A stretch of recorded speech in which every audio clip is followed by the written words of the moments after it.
Olá, pessoal do canal aberto, estamos aqui mais uma vez, e hoje o tema é extremamente relevante, né, nós vamos tratar sobre o sistema carcerário e a vacinação dos presos. O canal aberto é um projeto de extensão, né, que tem o apoio da PROEX, vinculado ao Campus 20 de Brumado, aqui na Bahia. E hoje, para tratar sobre esse tema, repito, o sistema carcerário e vacinação dos presos, nós trouxemos aqui a doutora Carolina Lima Morim, ela é advogada com atuação voltada na seara criminal, formada em Direito pela Universidade do Estado da Bahia, Campus 20, pós-graduanda em Ciências Criminais, assessora jurídica do Sindicato dos Servidores Municipais de Brumado e membro da Comissão de Direitos Humanos da OAB Brumado. Doutora Carol, é um prazer tê-la aqui no nosso canal, né, e agora eu passo a palavra a você, por favor. Olá a todos e todas. Professora Jerusa, o prazer é todo meu. Eu achei incrível, desde quando a senhora expôs sobre esse projeto aqui, né, do canal do YouTube, lá no grupo de pesquisa de direitos humanos, que a gente tem com a professora Sheila. Eu achei super interessante a ideia, o propósito desse canal. Eu acho que tem tudo para dar certo, na verdade, já está dando certo. É uma forma que a academia tem, né, de se aproximar da comunidade, de se aproximar da sociedade. Então, tá aqui para mim hoje, conversando com a senhora sobre um tema tão relevante e, ao mesmo tempo, tão reflexivo, para mim é de uma felicidade enorme. Então, eu espero que o pessoal, né, os inscritos, os ouvintes, os telespectadores do canal gostem do nosso bate-papo hoje. Eu já me coloco também à disposição nas minhas redes sociais para conversar, para discutir sobre o tema. E é isso, estou muito feliz e muito obrigada mais uma vez pela oportunidade. Certo, Carol. E sobre a questão do sistema carcerário, né? As pessoas têm muitas dúvidas. O que é o sistema carcerário no Brasil? Bom, professora Jerusa, quando a gente pensa assim, em sistema carcerário, é interessante a gente focar no seguinte. Gente, as pessoas, né, os cidadãos que estão ali presos, tem aquela parcela que são presos provisórios, ou seja, aqueles presos que ainda não possuem uma sentença condenatória definitiva, e temos aquela parcela de presos, né, que estão ali cumprindo pena. Quando a gente pensa nos presos, nós já pensamos no quê? Numa sentença condenatória. Beleza. O Estado, ele possui, né, o direito de executar a pena daquela pessoa baseada nos limites da condenação. Aí vocês me perguntam, como assim limite da condenação? Em uma condenação que se tem uma pena restritiva de liberdade, ela é isso. Ela é para restringir a liberdade daquele preso, daquela pessoa. Automaticamente, né, aquele sentenciado, ele vai se submeter a essa pena, mas ele tem o direito de não cumprir uma pena diferente daquela inscrita na sua sentença. Ou seja, o preso, ele deve, né, ele precisa cumprir aquela pena onde a sua liberdade vai estar conscrita, mas é isso.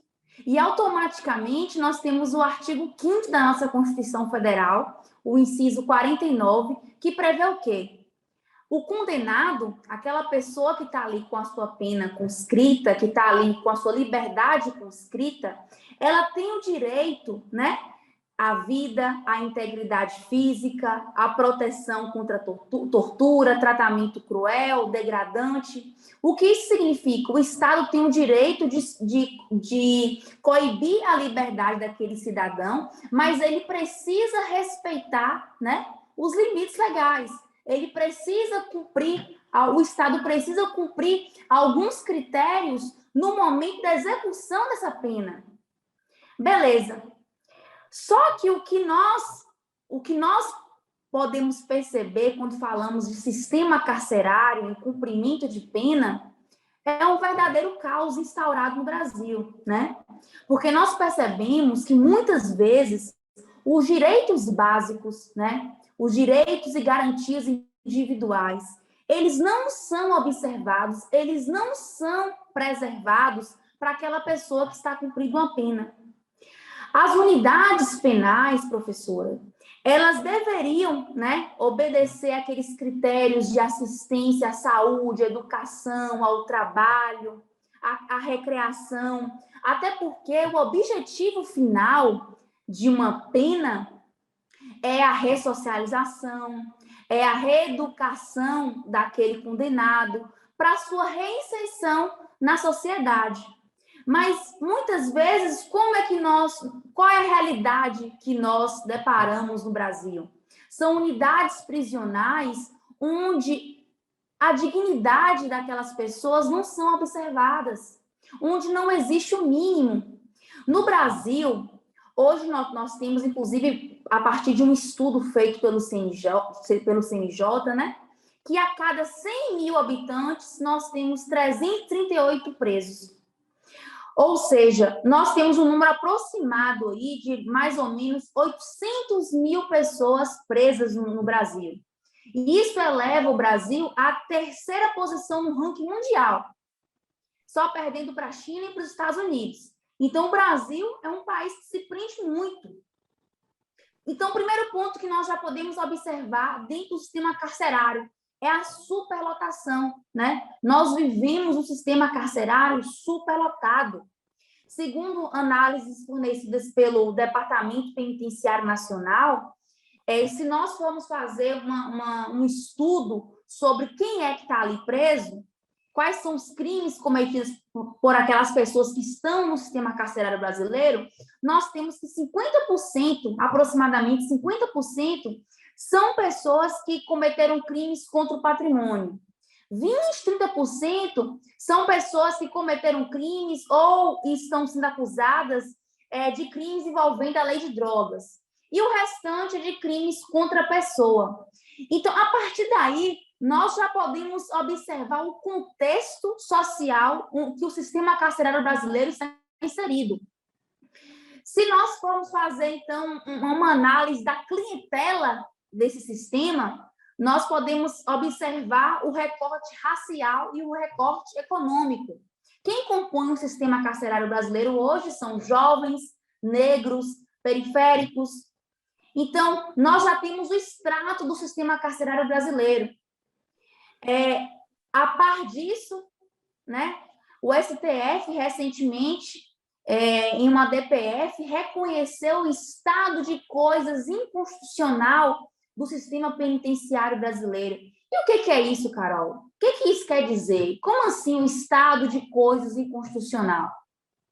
Quando uma corte verifica, né, que um sistema penitenciário vive o estado de coisas inconstitucional, isso significa que é o quê? Nós estamos diante da existência de um quadro de violação generalizada e sistêmica aos direitos fundamentais. Então, o Brasil vive hoje uma violação generalizada e sistêmica aos direitos fundamentais das pessoas que estão presas, que estão encarceradas. E isso se deve por conta da inércia do Estado, das autoridades, da incapacidade reiterada e persistente do Estado brasileiro de tomar alguma providência, de providenciar políticas públicas para que essa realidade se modifique. O nosso cenário, professor, o cenário do sistema carcerário brasileiro, sabe qual é? São celas imundas, são unidades prisionais, como eu disse, superlotadas, em um contexto de insalubridade. O nosso sistema prisional é uma verdadeira incubadora para a proliferação de doenças contagiosas, é comida imprestável, falta água potável, falta qualquer tipo de lazer, de segurança para aquelas pessoas que estão cumprindo pena. Então, a situação do sistema carcerário brasileiro é um verdadeiro caos. O caos está instaurado e isso é reconhecido tanto pela nossa corte, pelo STF, como também, né, pela Corte Interamericana de Direitos Humanos. Doutora, a senhora começou sua fala falando sobre o preso enquanto cidadão. né, e fez uma referência à Constituição da República no seu artigo 5º. Qual a observação que pode ser feita, não só apenas com relação à postura do Estado, né? A senhora colocou diversas situações em que o sistema carcerário está. Então, significa dizer que existe, por parte da população em geral, um preconceito, né, uma discriminação com relação às pessoas que estão presas, chegando a pensar, inclusive, que quem está ali não merece nenhum tipo de tratamento humanitário? Ah, com certeza, né? Com certeza. A cada dia que se passa, nós podemos perceber como a mídia e a sociedade, de uma forma geral, tem trabalhado essa ideia de que, né, e propagado essa ideia de que bandido bom é bandido morto, de que a pessoa que está ali cumprindo pena, a morte seria o melhor castigo. E esquece, né, que muitas vezes, na grande maioria das vezes, até porque no Brasil não existe pena de morte, né? A pessoa que está ali vai cumprir a pena e vai sair. E esquece que o propósito da sanção penal, em tese, deveria ser a reeducação e a ressocialização daquele indivíduo. Mas quando aquele indivíduo, né, ele consegue galgar a sua liberdade após o cumprimento de pena, o que ele encontra? Ele encontra uma sociedade extremamente fechada, uma sociedade onde as oportunidades são praticamente inexistentes. Então, que muitas vezes, como é que aquele cidadão que sai sem nenhum tipo de estrutura estatal, sem nenhum tipo de estrutura familiar, como que aquele cidadão vai ser reinserido no mercado de trabalho? E isso tudo é gerado e ocasionado tanto pela ausência de políticas públicas nesse sentido, como pelo preconceito da sociedade, né? Pelo preconceito das pessoas que acham que aquela pessoa que cometeu um crime, pronto, ela precisa ser excluída eternamente dos quadros da comunidade. Mas isso eu observo também na minha lida aí diária na advocacia criminal, que esse preconceito, ele só sobrevive até vamos dizer, até chegar na sua casa, né? Porque quando você vive, quando um cidadão de bem, quando uma família tradicional, por algum motivo, por algo, é acometida, né? Por alguma situação que algum parente precisa lidar com o processo criminal, as coisas mudam de figura. E as pessoas começam a repensar, né? E refletir nessa questão nesses discursos pautados no preconceito, pautados no bandido bom é bandido morto. E, observando a sua fala, doutora, uma questão veio à mente relacionada à pandemia, né? Uhum. Como ficou a situação dos presos no processo pandêmico e eles têm direito à vacina? Eles estão sendo vacinados? Uhum. E qual Perfeito. A importância disso, né? Também, né? Uhum. Perfeito. A partir do que eu estava falando, né, inicialmente, sobre o sistema carcerário, né, a situação que são as unidades prisionais no Brasil, eu acho que deu para perceber, né, qual é o nível do nosso sistema prisional. A partir disso, vamos começar com a reflexão.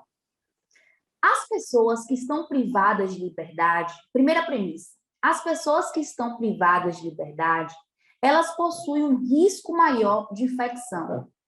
E elas estão mais propensas para pegar, por exemplo, o Covid-19 ou qualquer outra doença contagiosa.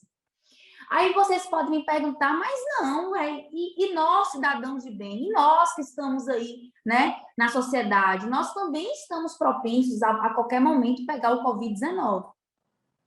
Contudo, pessoal, o que nós precisamos observar é que, olha o nível do contexto das unidades prisionais. Nós estamos falando de um sistema prisional onde as celas não possuem qualquer tipo de higiene, né?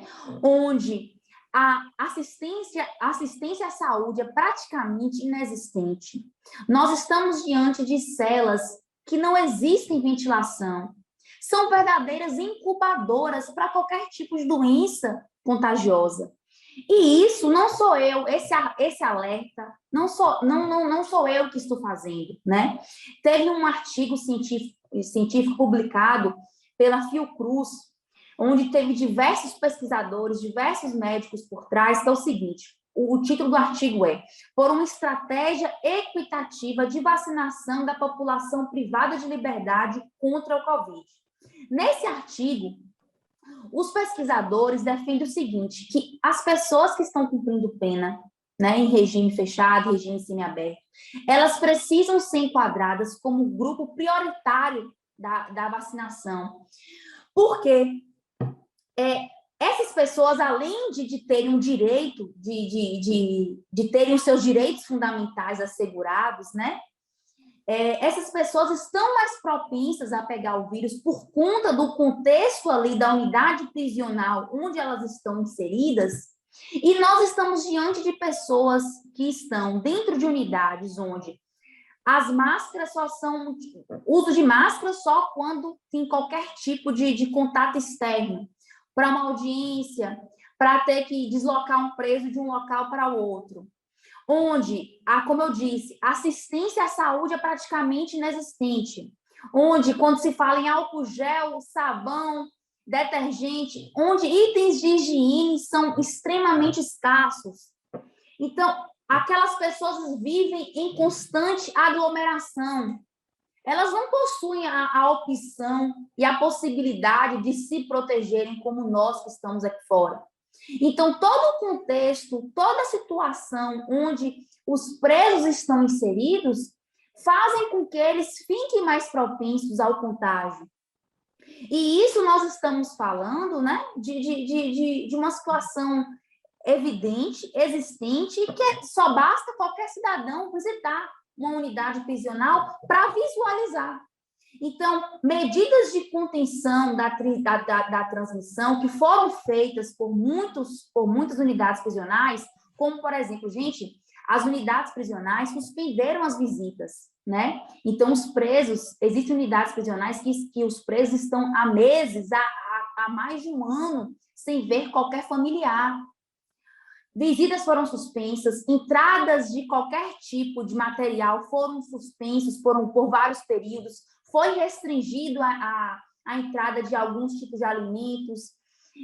Essas medidas para conter a transmissão foram feitas, mas isso não é tão efetivo como a vacinação dessa população. Então, são pessoas que estão sofrendo com a pandemia, não que nós que estamos aqui de fora não estamos sofrendo, mas são pessoas que estão sofrendo de forma demasiada por um longo período. Fora que a gente pensa, está preso, está livre de pegar Covid. Não. Dentro de uma unidade prisional, eles estão tendo contato, mesmo sem querer, por diversas vezes, com pessoas que saem e entram das unidades. Os próprios agentes, né, os próprios funcionários daquelas unidades. A quantidade de mortes por Covid-19 dentro do sistema carcerário também é assustadora. Então, assim, dada a impossibilidade de conter isso de outra forma, não tem outra saída, senão inserir realmente os presos no grupo prioritário de vacinação. Aí, quando a senhora me pergunta, sim, Carol, mas como é que está a realidade hoje aqui no Brasil? Já começou essa vacinação? Como é que está? Então, professora, infelizmente, né, abandonaram o Plano Nacional de Imunização, que no Plano Nacional de Imunização previa, dentro daquelas categorias de prioridade, a população carcerária. E agora, como é que está acontecendo? Estão fazendo por idade. A Defensoria e outras instituições estão em constante fiscalização, né? Como essa questão da vacinação varia muito de região para região, os municípios que têm autonomia de estabelecer como é que vai ser essa priorização, depende muito da região. Como, por exemplo, o Distrito Federal já vacinou praticamente toda a população carcerária, mas hoje, aqui na Bahia, está seguindo a lógica de por idade. Nas unidades prisionais, até onde eu pude saber, né, até onde eu tive conhecimento, já vacinaram os grupos de risco, já vacinaram os presos idosos, e está aí na linha, está seguindo a linha dos municípios por idade. Então, o Plano Nacional de Imunização, o Plano Nacional que colocou os presos como grupo prioritário foi abandonado e está seguindo essa lógica. Mas, segundo o contato que eu fiz até recente com a Defensoria Pública da Bahia, está tendo fiscalização, os presos estão sendo imunizados, só que seguindo a lógica da faixa etária, né? E aí, então, assim, por que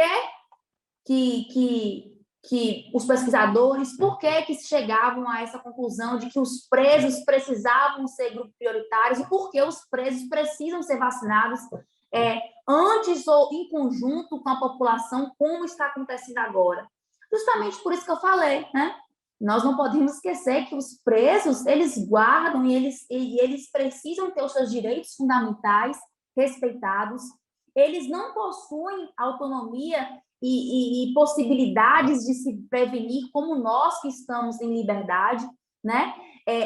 Unidades prisionais são verdadeiras incubadoras para a propagação do vírus. Então, se nós vamos pensar mentes fechadas e falar, não, os presos vão ser a última categoria a se vacinar, isso vai afetar o sistema de saúde da mesma forma, porque aqueles presos que forem contaminados vão precisar do sistema de saúde. Então, na verdade, é agir com lógica, né? Eu acho que a lógica faz bem até nesse sentido. Independente do olhar que a sociedade tem, né, do olhar que o Estado tem, a senhora está dizendo o seguinte, a lógica deve prevalecer porque existe uma situação maior que é de interesse de todos nós, né? Então, quando a gente fala da pandemia, a gente tem que pensar isso como um todo, né? Então, os presos estão entrando nos critérios gerais, né? Que tem como município, agora é a faixa etária. Mas, assim, doutora, como advogada, né? Agora falando especificamente como advogada, considerando essa decisão de se voltar atrás, né, de colocar os presos como grupo prioritário, a senhora vê isso como uma posição mais acertada ou deveria ser mantido, né, esse critério para agilizar essa questão da lógica que a senhora falou, na sua opinião? Na minha opinião, eu acho que os presos, eles realmente precisavam e tinham que ser enquadrados como prioridade na vacinação, por conta do contexto em que eles estão inseridos, né? E o risco, né, que isso... E o risco, exatamente. E do risco que isso significa, inclusive, para o próprio sistema de saúde, né? Porque a partir do momento que nós percebemos que apenas medidas para conter a propagação lá não são suficientes, porque mesmo que foram suspensas visitas, foram restringidas a entrada de determinados materiais, os agentes, né, os agentes ali que estão dentro das unidades, eles estão usando máscaras, estão usando álcool gel, mesmo isso não foi suficiente para conter a entrada do vírus dentro do sistema. E, como eu volto a falar, uma unidade prisional, da forma que é aqui no Brasil, sem a higiene devida, celas com superlotação, sem ventilação, nós estamos falando de incubadora para um vírus, para um Covid-19. Então, imagine o estrago que isso vai fazer, que isso pode fazer dentro de uma unidade prisional, onde nós pensamos em 800, 1.000 presos, né? Então, é apenas agir com lógica e associar a lógica à questão de que aquelas pessoas que estão presas, elas são cidadãos, elas possuem direitos e elas precisam esses direitos precisam ser respeitados, são direitos fundamentais que precisam ser respeitados. Aquelas pessoas não possuem a possibilidade, a autonomia de se prevenir, de usar álcool gel, de usar uma máscara, porque essa realidade não existe dentro da cadeia, dentro de um sistema prisional. Então, eu acho assim, que eles têm que ser encarados como grupo prioritário, principalmente por isso, né? Por conta do contexto local onde eles estão inseridos. Além disso, a questão humanitária, porque se você pensar bem, doutora, as famílias sofrem junto com eles, né? São pais, são filhos, né? Muitos deles que ainda estão para ser julgados, então, Exatamente. né? Então, essa questão humanitária é extremamente relevante. Exatamente, professora, exatamente. Puxando um gancho que a senhora trouxe da questão humanitária, eu acho que seria até interessante a gente trazer aqui para o pessoal a questão que veio agora, inclusive, recentemente, agora no meados de 2021, a Organização, né, dos Estados Americanos, a OEA, elaborou um relatório conjunto com a Comissão Interamericana de Direitos Humanos, dispondo acerca da situação dos direitos humanos aqui no Brasil.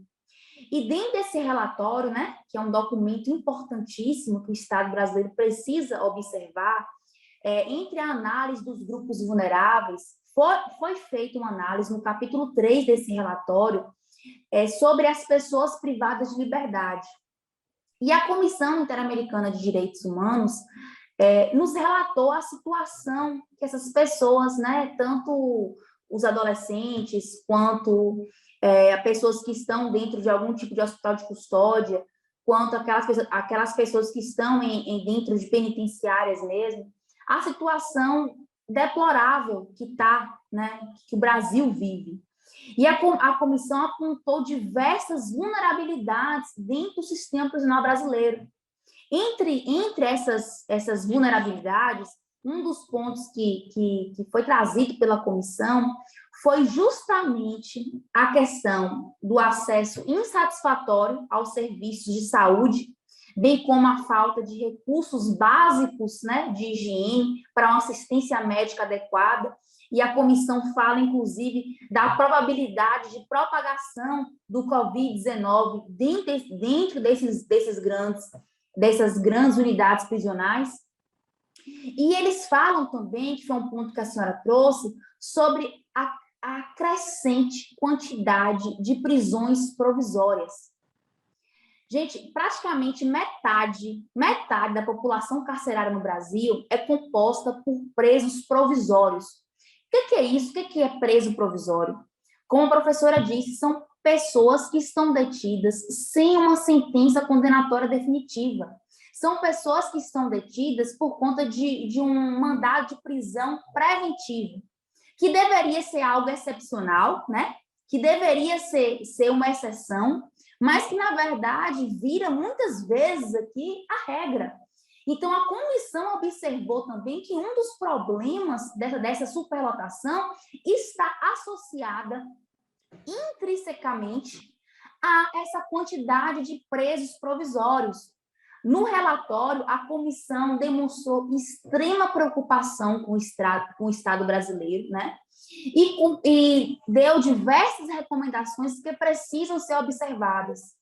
Então, nós temos um cenário onde a nossa corte, né, o STF, reconheceu o estado de coisas inconstitucional dentro do sistema carcerário e, falando em âmbito internacional, né, a Comissão Interamericana de Direitos Humanos também demonstra grande preocupação, né, ao nosso Estado brasileiro por conta dessa inobservância. Recomendações foram feitas e vamos aguardar para ver, né, qual vai ser o posicionamento do nosso Estado. Ok, doutora.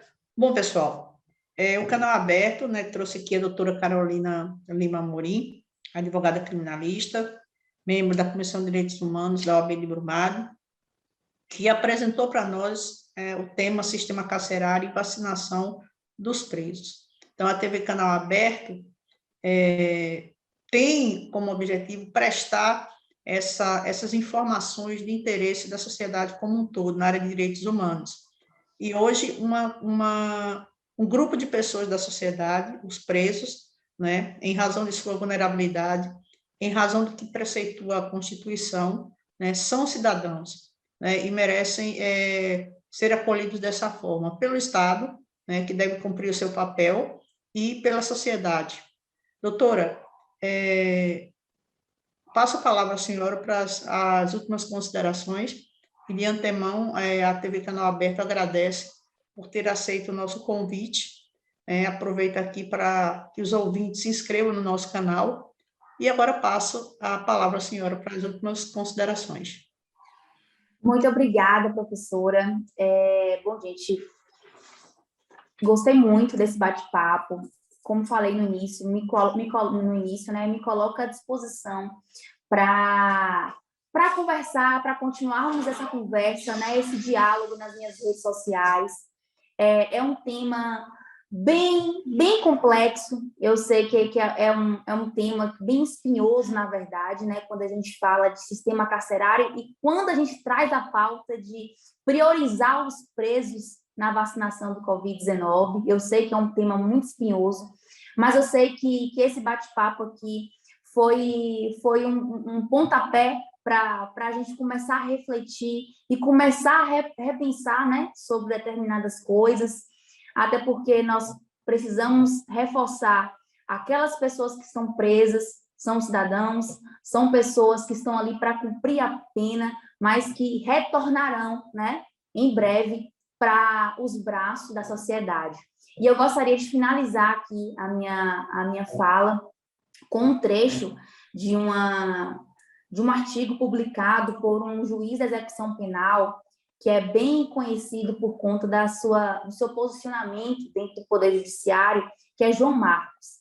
E ele finaliza esse artigo, que foi publicado no site do Conjur, da seguinte forma: o chão da prisão não ouve e nem aguarda reuniões intermináveis igual nos palácios. Ele é manchado a cada segundo com a cor vermelha do sangue humano. Enquanto o Brasil continuar a violar os direitos fundamentais, a ignorar a Constituição e, especialmente, a dignidade da pessoa humana, essa terrível mancha permanecerá. Enfim, providências precisam ser tomadas, né? E continuamos aí na caminhada, confiantes e tentando fazer a diferença aí nos pequenos detalhes. Ok, ouvintes do Canal Aberto, doutora Carolina, muito obrigada e até a nossa próxima entrevista. Um abraço a todos. Tchau. Abraço, pessoal.